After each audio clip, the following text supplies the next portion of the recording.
Carmine Galante was a mobster who frightened even the other mafia men. He was feared by everybody. Even if he seemed old, he was deadly. They were afraid of him. Don't mess with him. Go to a hardware store and buy a can of nails. Look in the can, that's his face. He had worked the mean streets for decades. Carmine Galante was especially cunning. Not simply a predator himself, but a leader of predators.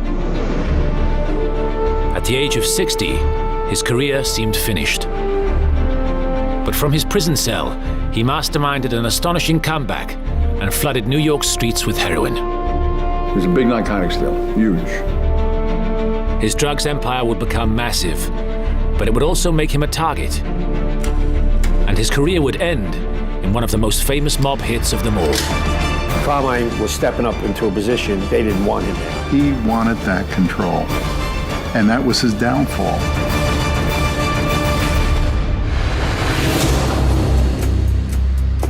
Knickerbocker Avenue, Brooklyn, New York. This is the site of one of the most notorious mob crimes ever. Number 205 was once Joe and Mary's restaurant. At the rear was a sheltered terrace. It was here, in the afternoon heat on July the 12th, 1979, that one of the city's biggest mobsters, Carmine Galante, was having lunch. And it was here that he was interrupted.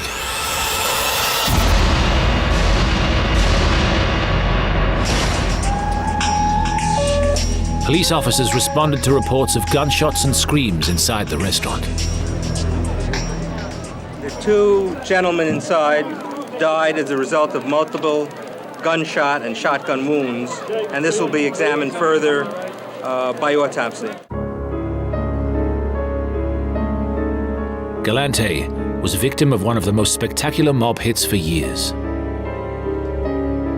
It was a fitting end for the man who, more than any other, had been responsible for flooding the United States with heroin.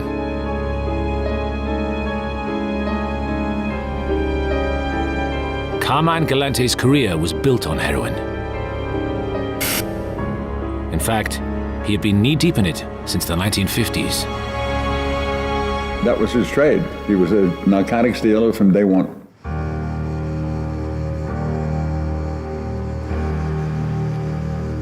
In 1957, 4,500 miles from Brooklyn in Palermo, Sicily, a key gathering was held.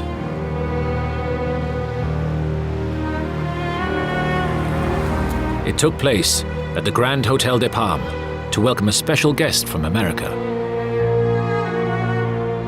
That man was Joe Bonanno, boss of one of the 5 New York crime families. When he went to Sicily, he was honored. It was like, you know, the king has returned, and they showed the greatest respect. Bonanno had brought with him his trusted underboss, Carmine Galante. He was a known assassin, so he carried a lot of weight in a business where weight counted an awful lot. Short, stocky man, but very rough, tough, powerful. Galante and Bonanno were here to discuss with the Sicilian Mafia a means of trafficking heroin into the United States. Galante would be Bonanno's heroin emissary. He would run all the drug side of the business for Bonanno's family. It is one of the myths of the stateside mafia that they didn't get involved in drugs. On the surface, US mafiosi portrayed themselves as men of traditional values, and drugs were not seen as an honorable sideline. They held themselves out as men of honor, men of loyalty, obedient to old traditions, the way American society no longer was. But the reality was very different. Even though they were taboo in the early and mid-50s, all 5 families were involved in heroin trafficking. From the moment that narcotics were illegal, it fell within their realm. And Galante's aim was to be at the heart of the action. Galante wanted to be the pipeline to the United States. But drug trafficking was a high-risk activity. While the authorities might turn a blind eye to gambling or loan sharking, narcotics had always carried a hefty federal prison sentence.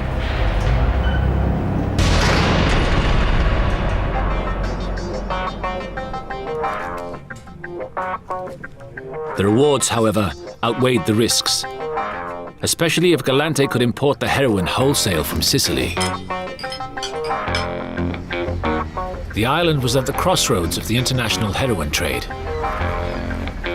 The majority of the heroin that was coming in was going through Sicily and smuggled into the United States. The opium poppies were grown in Turkey. The opium was then refined into a so-called morphine base, usually in Lebanon. Next, it was transformed chemically into pure heroin in the French port of Marseille before being shipped on. This complex international journey from Turkey to North America through France became known as the French Connection.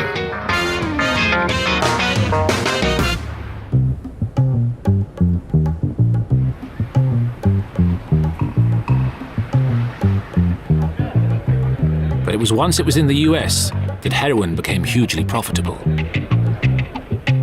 10 kilos of raw could be bought for $350. Once refined into 1 kilo of pure heroin, it was worth 1,000 times that. The pure imported heroin was sold on across the United States for vast profits.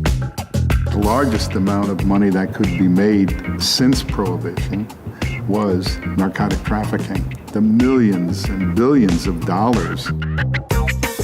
Galante and Bonanno had their eyes on these vast profits made by getting the drugs into the USA.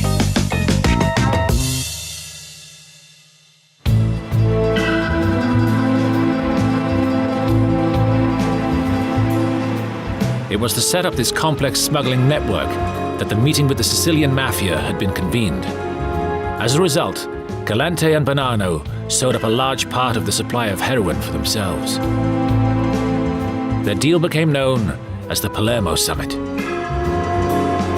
And from this point on, Galante began to dominate the heroin trade in the USA.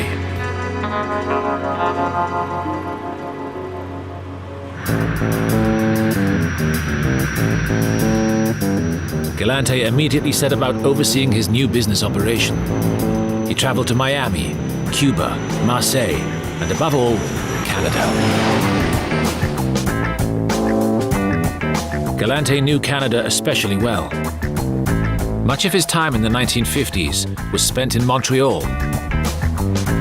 where he had risen to become one of the city's biggest mobsters by 1955. Joe Bonanno sent him to Montreal to organize the rackets there on behalf of the Bonanno family. And one of those rackets is narcotic importation.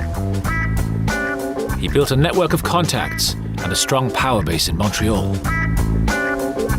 And it just so happened, Canada was one of the places where French Connection heroin made landfall in North America. Drugs from Europe and the Middle East would basically go to Montreal or to Toronto. From Montreal, it was only a relatively short drive to New York City. Galante made sure the drug was hidden in shipping consignments and then smuggled into the USA overland.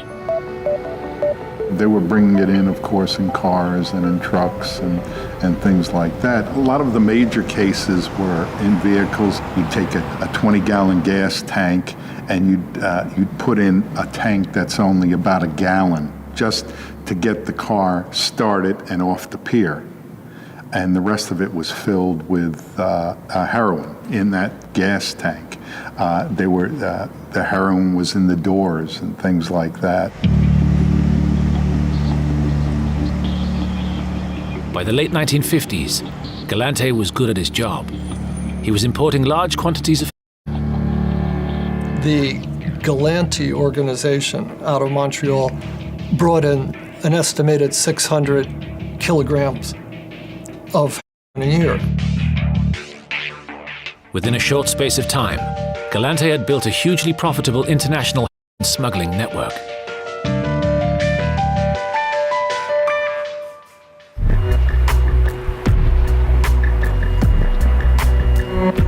But Galante didn't just operate out of Canada because it was good for business. It was also a good place to hide. In the United States itself, Galante was known to the FBI. In fact, the FBI had been tracking him for years. He was on their books as one of the top hoodlums in the country, with an impressive rap sheet. 1930, incarcerated Sing Sing prison, shooting at police detective. Prison assessment, emotionally dull, IQ of a 14-year-old. 1943, implicated as suspected killer of a dissident Italian journalist. Back in the 1940s, when he was younger, he was suspected of killing a man named Carlo Tresca. That was a very sensational case. A lot of prominent people, very high-ranking Americans, were interested in that case. He was never indicted due to a lack of witnesses. Although they couldn't pin anything on him, the FBI file on Galante showed they knew he was someone to watch out for. He should be considered armed and extremely dangerous. The file revealed the FBI knew where he had lived, including his Park Avenue address with views of the Chrysler Building. Even his business interests. For Galante, this law enforcement heat was enough to make him nervous, and was a good reason to remain on the run.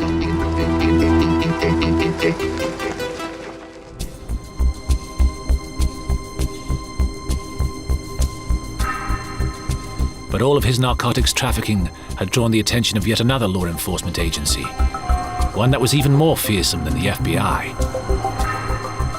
It was called the FBN, the Federal Bureau of Narcotics. The FBN specifically targeted opium and heroin smuggling around the globe. The FBN and the FBI were supposed to get along, but there was a bitter rivalry between them.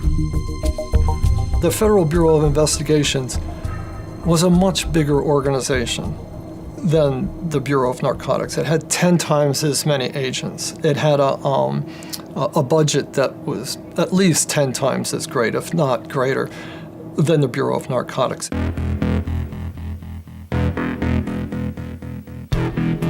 The rivalry wasn't just professional, it was personal. The two leaders, J. Edgar Hoover for the FBI, Harry Anslinger for the FBN, despised each other. But at this stage, the FBN was way more effective than its federal rivals when it came to targeting the mob. Of all the law enforcement agencies in the United States, it was the only one that seemed to know everything the Mafia was doing the minute it did it. And it was based largely on the fact that it had been compiling data on each and every mafioso, including Carmine Galante, since 1930. And the FBN also had a better conviction rate. The reason? It had a powerful weapon at its disposal, the draconian 1956 Narcotics Control Act. The Narcotics Control Act of 1956 mandated that anybody dealing in heroin could get mandatory sentences up to 40 years. This was unlike any other country in the world. In Italy or France, people who were arrested with the for the same quantities of narcotics might serve 2 or 3 years in prison.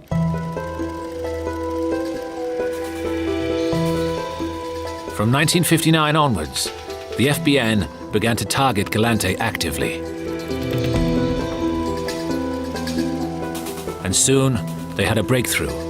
They discovered where he was. Intelligence revealed that he had traveled from Canada back to New York on business and was in hiding.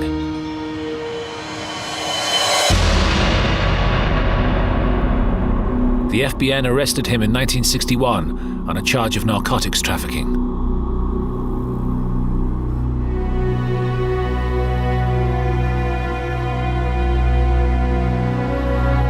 Galante's case came to court in April 1962. He was about to feel the full force of the Narcotics Control Act.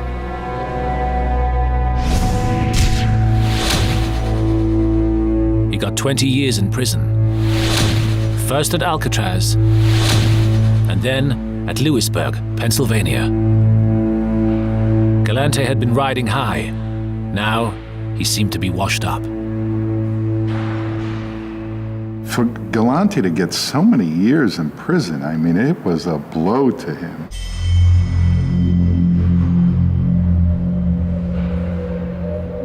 Thanks to the FBN, Galante's career seemed over. Few mobsters could rise again from such a stretch. But then, Galante wasn't just any mobster.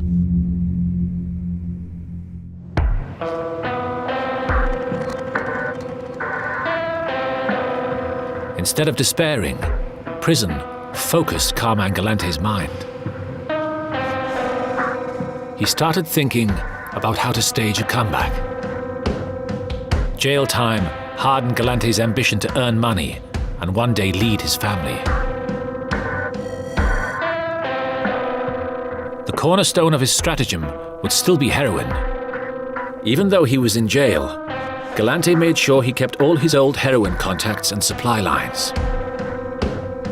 He did manage to stay involved in it even from prison. He certainly had influence over the Bonanno family from prison. He already had established the contacts in Sicily. They were still there. The Canadian contacts were there. Then, he started to nurture an idea. To take over the running of his own family, he would need massive amounts of money. Being just one of many heroin importers wouldn't be enough. He needed to become the sole wholesale supplier of heroin into the USA. He wanted control of that spigot where he could turn it on and off and control the price. The colossal profits from controlling the heroin trade in America would bankroll his quest for power. So it was just a matter of when he got out, he was going to make sure that he controlled it all. Then, as Galante languished behind bars, out on the city's streets, events conspired to help his plan. While he was in prison, there was a rebellion within the Bonanno family, and it was largely over narcotics. The old leader he respected, Joe Bonanno, was forced to retire. Many of the capos, or captains that served under him, were killed or retired as well. And the Bonannos also went to war with the other mafia families. Leaderless and in chaos, a power vacuum opened up. Eventually, in 1974, Philip Rastelli was appointed as the head of Galante's crime family. But he was under police investigation and about to be sent to prison.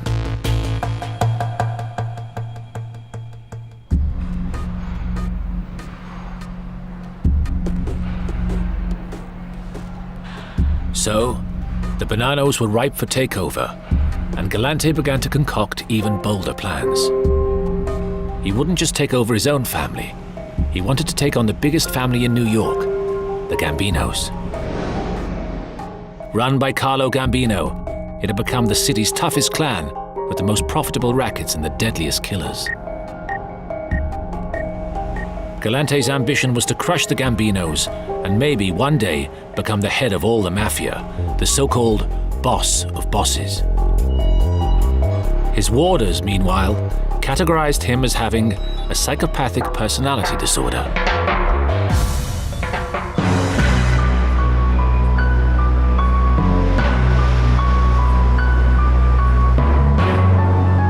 But But whatever his personality failings, outside the prison walls, circumstances continued to help him realize his master plan. Heroin, his main money spinner, was becoming ever more popular. Heroin use was on the uprise because there was so much of it, and the price was right. In the ghettos of New York, heroin was now the drug of choice. But local law enforcement couldn't understand how the supply was growing by so much, as former detective Bill Clark explains. We really weren't hip to just the whole drug trafficking thing, where it was coming from. We didn't realize the hand that the Mafia played in it. As time went on, we realized how far behind it they were, including Carmine Galante. Anytime there's a big pool of money around, somebody's going to try to get into it. The millions of dollars that were being made, it was astronomical. The number of registered addicts had boomed from 50,000 at the time of Galante's arrest to 500,000. Politicians attempted to stem the tide, but they failed. It destroyed a lot of lives. When I first became a policeman, heroin was the drug of choice. Very few working class neighborhoods that weren't losing their sons or daughters to trafficking and to heroin use. Well, the addicts, of course, are the end products of it, and you take an addict who had an average habit of $100 or $200 a day, think of all the stuff he has to rob and all the muggings and robberies, and that had a severe effect on what was going on in the United States.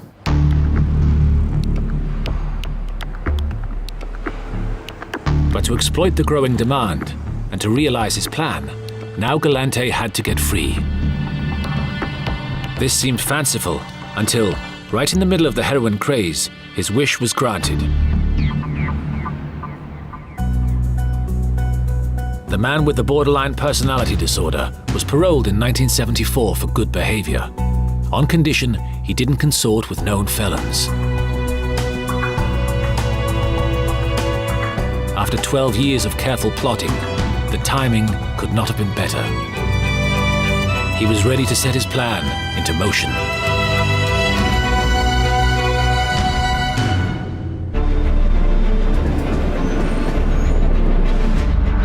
Galante got stuck in immediately with a hectic schedule.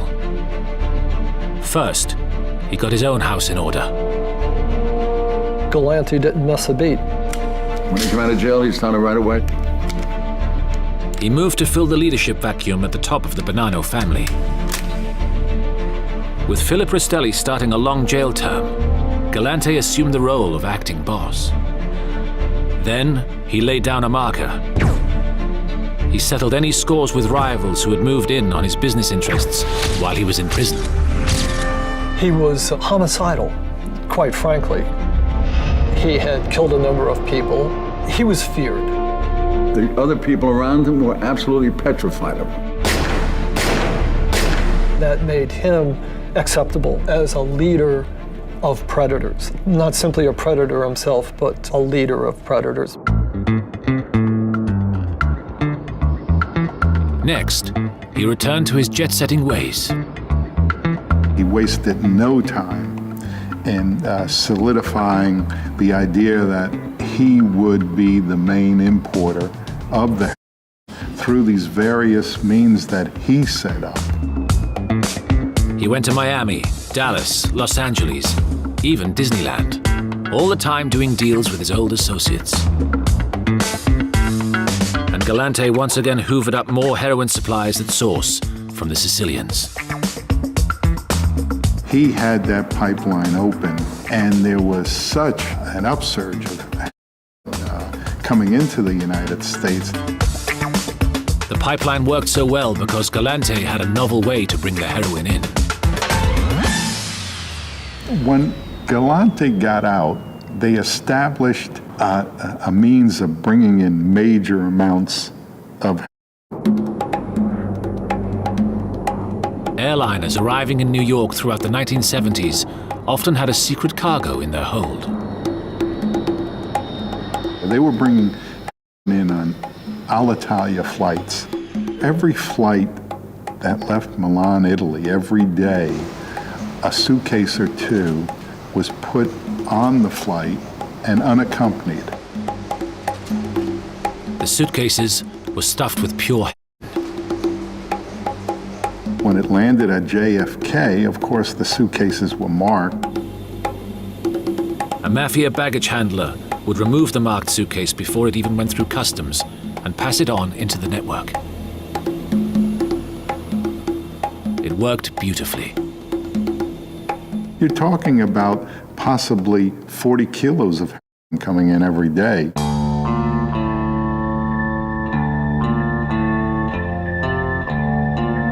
Bringing in the drugs was one thing, but Galante needed a distribution network.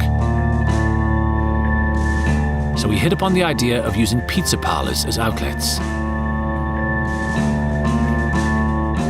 It just so happened, this gave him a chance to strike back at his rivals, the Gambino family.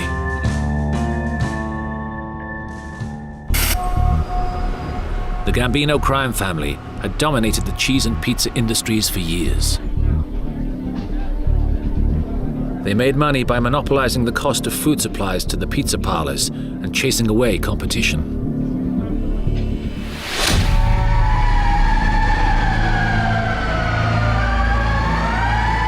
Then, a spate of fires at pizza parlors signaled a new front in Galante's heroin campaign.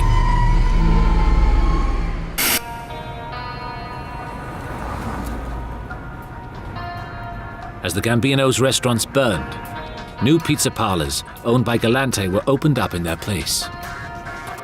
And Galante used them to distribute vast amounts of heroin to the dealers. It would just be distributed. A kilo came in, his people would distribute that pure kilo. They would sell it to the black drug dealers who were taking all the heat for this. In short time, Galante once again built a vast international drugs network. He dominated importation and distribution. Drug agent Frank Panessa witnessed this firsthand. The money that they were making, and not only through the Northeast, he had distribution throughout the United States. I dealt with people in Puerto Rico that were getting their from Galante's people.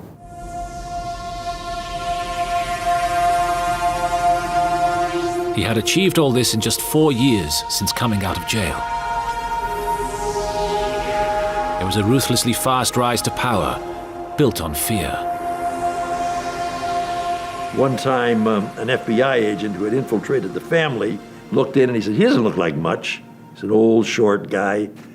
And the other gangsters said, "Look out, he's mean." They were afraid of him. Don't mess with him.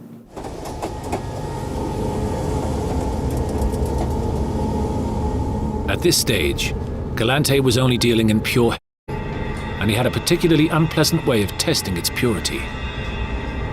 He became infamous at this time for what he called the black man test. An addict would be abducted from Harlem and drugged with 2 bags of heroin. If he died in a set time frame, the drug was pure.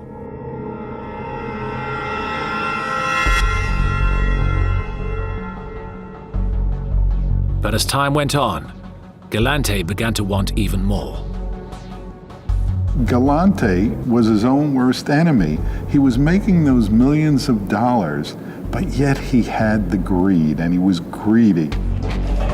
So he would put a whack on it. He would add quinine to it, so something that was 90%, he would whack it so it was 70% and make even more money selling it as pure.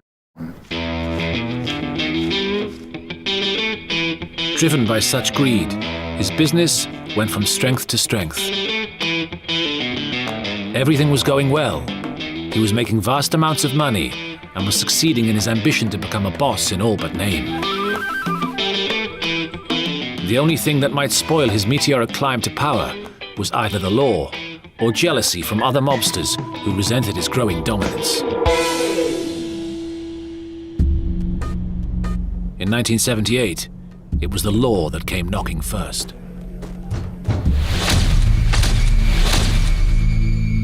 Galante was arrested and charged with violating the terms of his parole and consorting with known felons. He had been spotted with other criminals, most notably at a Disneyland meeting 3 years earlier. It looked like he would be back behind bars, just as everything was going so well.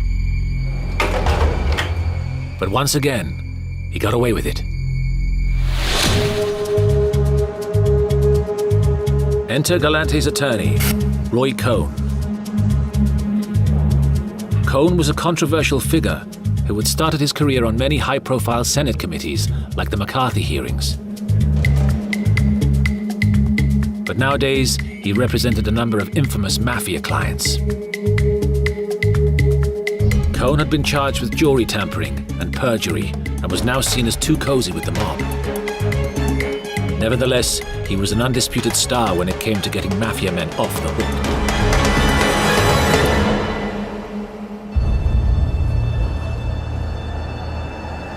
Cohn was Galante's less-than-secret weapon to ensure he didn't do yet more time. And it worked for him. In 1978, Cohn succeeded in getting the parole violation charge overturned. And Galante became yet another success story for the mob-friendly lawyer.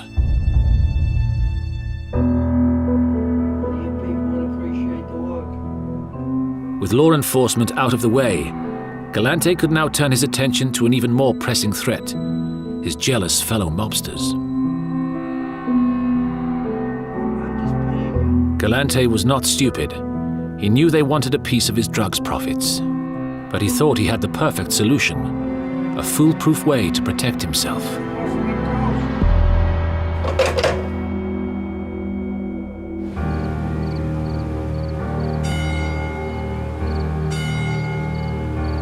He recruited a band of specialist killers, imported directly from his Sicilian homeland and the same town as his family, Castelmare del Golfo.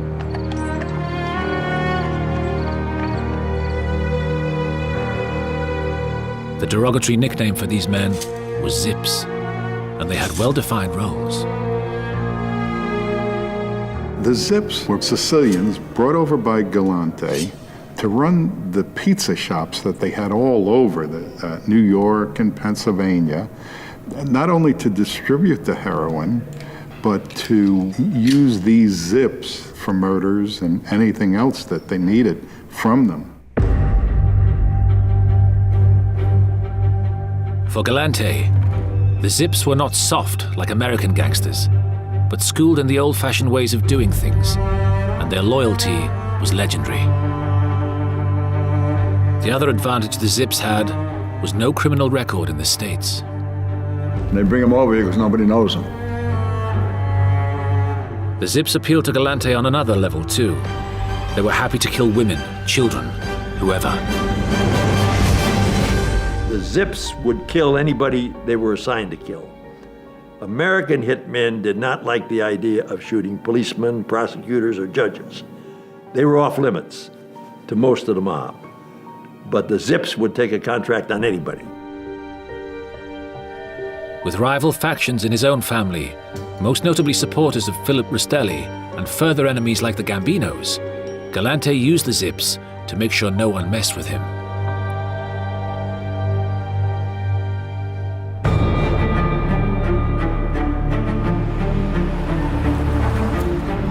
Two of his most trusted Zips were Cesare Bonaventre, known as the Tall Guy, and his cousin, Baldo Amato. Well, Cesare was a very imposing figure. He was 6'7", you know, the type that if he had a mirror in front of him, he'd constantly be staring into the mirror. He was a very vain person. Baldo Amato and Cesare Bonaventre were responsible for murders. They were used to collect money because they did a lot of shylocking. They controlled card games in Brooklyn, and if somebody didn't pay up with the money that they lost, they would send out Cesare Bonaventre and Amato.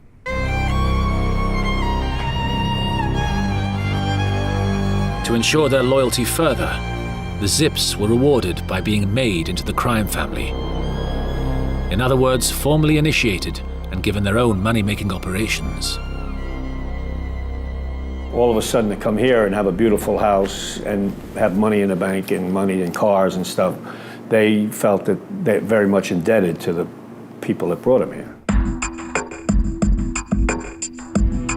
With the Zips guarding his every move, Galante felt untouchable. Oh, without a doubt, he would feel safe with them. He was the one that recruited them. He was the one that made them. They were making major money with him. As a result, he didn't even bother to carry a gun.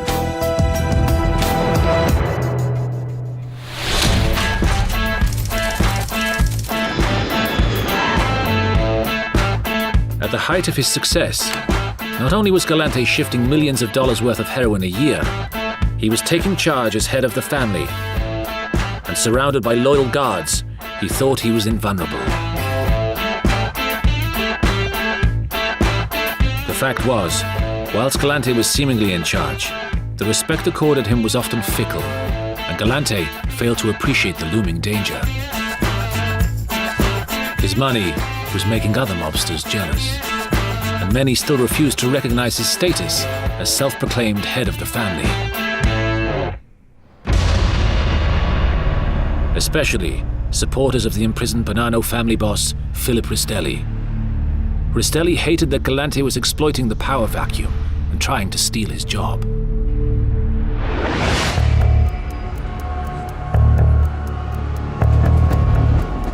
So as the summer heat began to settle on New York, dark forces were at work.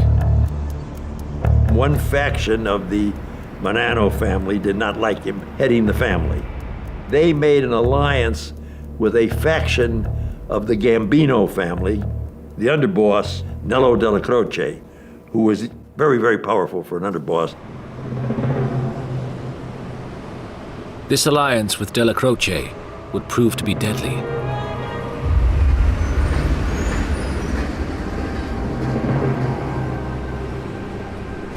On July the 12th, 1979, Galante's driver dropped him off at Joe and Mary's Italian restaurant on Knickerbocker Avenue.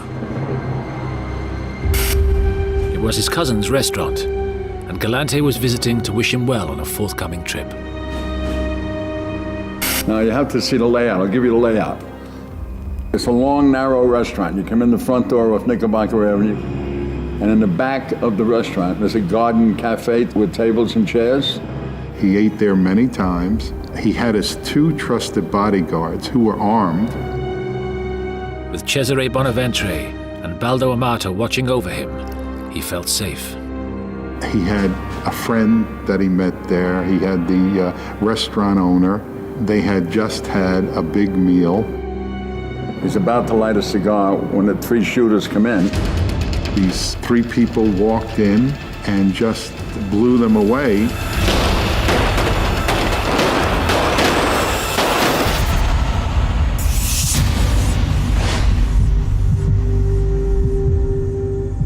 Galante was gunned down, cigar in mouth. Joe Terrano, the cousin, was also felled. So too was the other lunch companion, Leonardo Coppolo.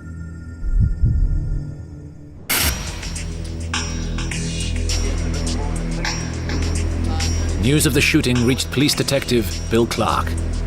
I'm riding in the car and I hear a job come over the radio. Shots fired, 3 guys with ski masks. Sounded like it might be the real deal. The police rushed to the restaurant. The scene inside was horrific. The crime scene at Joe and Mary's restaurant was chaos.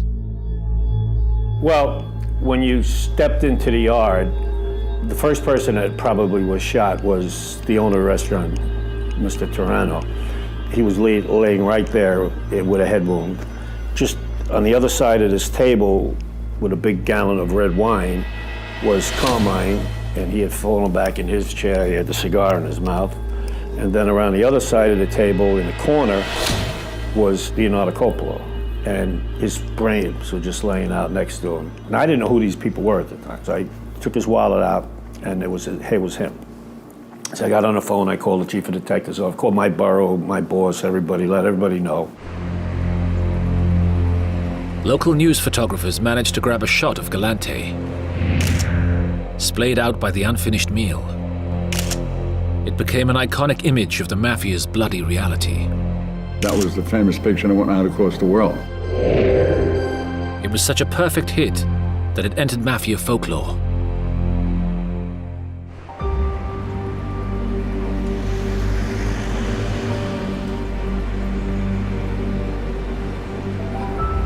As investigators dug deeper, they soon realized it was a carefully devised assassination.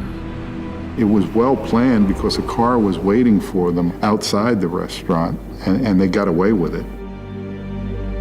The getaway car was recovered a few blocks away. And there was an even greater puzzle. Where were the Zip bodyguards? Witnesses spoke of two other men in leather jackets, fitting the description of Cesare Bonaventre and Baldo Amato, hurrying away from the crime scene. It looked like the Zip bodyguards, supposed to protect Galante, had betrayed him.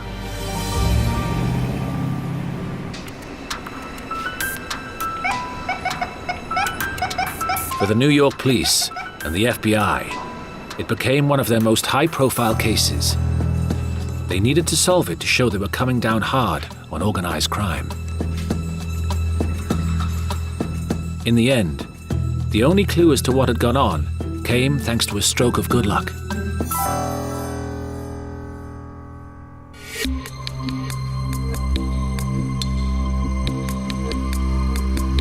Covert surveillance of a meeting of Gambino family men at a social club showed something interesting.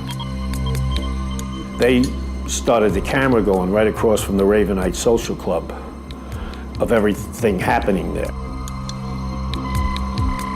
They saw some of the Bonanno faction come over and give high fives with Nello Della Croce's people there. These guys go up and it's like Anella Della Croce, a big hug and kiss, and it was like, you know, it was everything but a touchdown signal in the end zone. This is right after the Galante killing.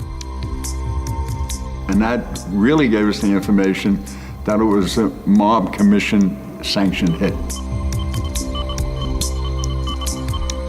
The surveillance evidence would lead to the only conviction to date. One of the group, Anthony Bruno Indelicado, was charged as one of Galante's masked killers. No one else stood trial. This included the two Zips seen fleeing the shooting. They turned themselves in to be interviewed a couple of days later, and they had their attorney with them, and they refused anything I asked them. The motive for the murder, however, was clear. Galante had become rich through drugs and refused to share his wealth. This had made enemies both inside and outside his own family. It was just too much money for them to pass up. You know, we're talking about millions and millions of dollars. His determination to replace Rastelli as Bonanno family boss merely added to the list of those who wanted to kill him. It's one of those situations where you make a lot of enemies, and your enemies get together and decide you should go. There's a clue as to why the Zips turned on him. After Galante's death, Cesare Bonaventre took over his heroin business. He continued to distribute the drug by exploiting what became known as the pizza connection, and Bonaventre made even more money.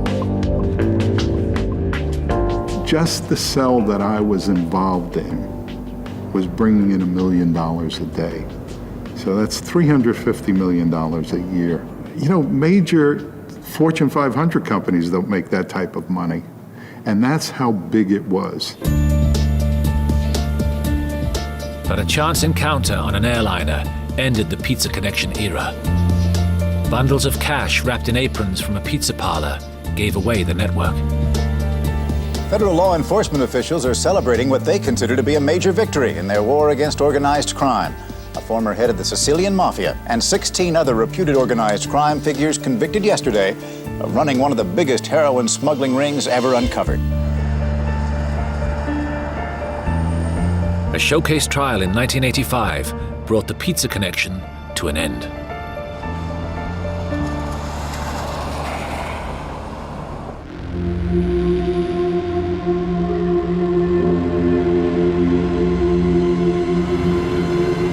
Since Galante's death and the dismantling of the pizza connection, the Mafia's involvement in drugs has waned. Other ethnic groups moved in, and new drugs rose in popularity. The French connection has been replaced by new smuggling routes and new drug lords.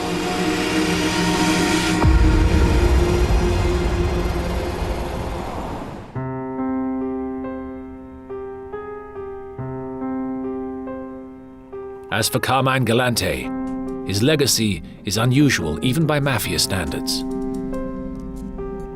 He showed that focus and sheer determination could get you far and fast, even after 12 years in prison.